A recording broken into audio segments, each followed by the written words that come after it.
Okay guys, this week we're gonna do something a little bit different, all right? We're gonna talk about the 5 key reasons why you just might be losing at poker, okay?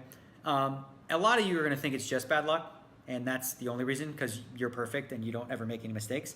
That is not the case, okay? However, number 5 on the list is bad luck, okay? It does happen. You know, you could be playing situations well, you could be doing the right things. Even the best players in the world go through losing streaks that could last for months. Now, if you're losing after having played 1,000 to 2,000 hours, it's probably not just bad luck. It probably has something to do with the other 4. So over a short sample size, maybe you can chalk that up to bad luck. But if you're seeing results for yourself that have gone 6 months plus, let's start looking at other reasons why you might just be losing.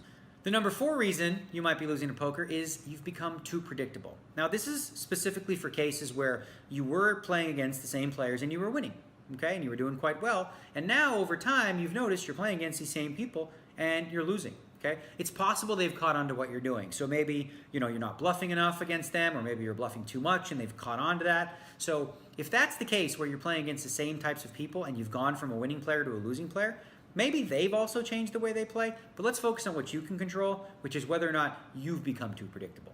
The number 3 reason you might be losing at poker is the games are too tough, okay? The games that you're playing in are too tough. So let's say you're the 5th best Omaha high-low player in the world, right? But you sit down every day with the other 4 who happen to be better than you. Well, congrats on being 5th, but in this game, you're the sucker.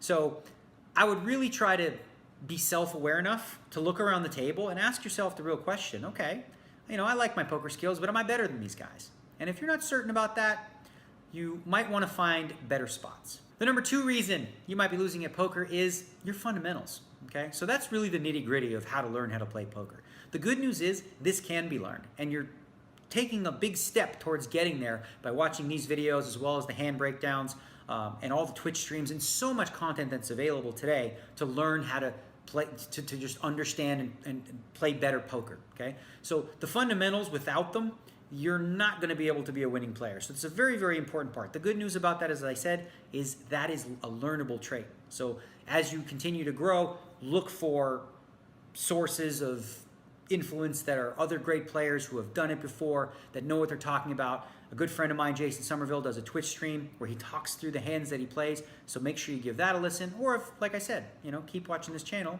and we'll talk some fundamentals. So the number 1 reason you're probably losing at poker, if you are, is tilt, okay? Tilt has taken down more poker players than anything else in history. Tilt looks a lot different for different people. One way in which people tilt is they simply play for 3 straight days when they're losing, and when they're winning, they go home and take a nice tidy profit. That's tilt related because you should be quitting that game because your head's not right, right? You're only playing to chase. Emotional stability is super important.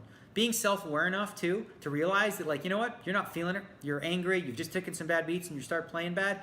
The recipe to dispel tilt, first and foremost, is to quit earlier than you think you should maybe, and say, you know what, today's not my day, I'm not there, my head's not there. Or you can try another little trick that I like to use.